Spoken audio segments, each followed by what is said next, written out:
ញអូនដើរមករៀងរើស្អាតមកចិត្តចង់សាកល្បងសុំស្នេហ៍ក្រមុំសក់ខ្មៅរលោងចង្កេះរៀងហំដើរទៅក្បែរមុំសួររកម៉ែឪអូនឆ្លើយញញឹម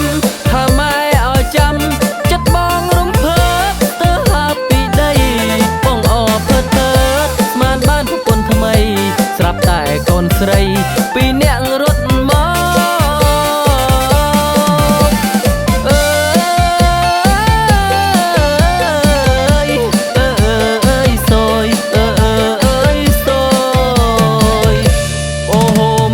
ថ្លៃមេម៉ាយកូនពី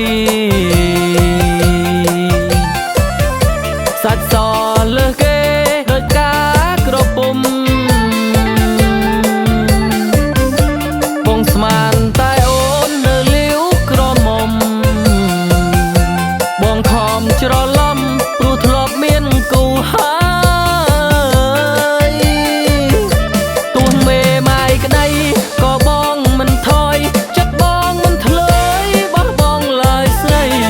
ម៉ាយកូនពីរក៏វាមិនថ្មីសុំធ្វើបាថ្មីថែស្រីនឹងកូនអូនអ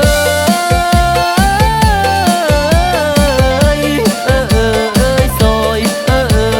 សយ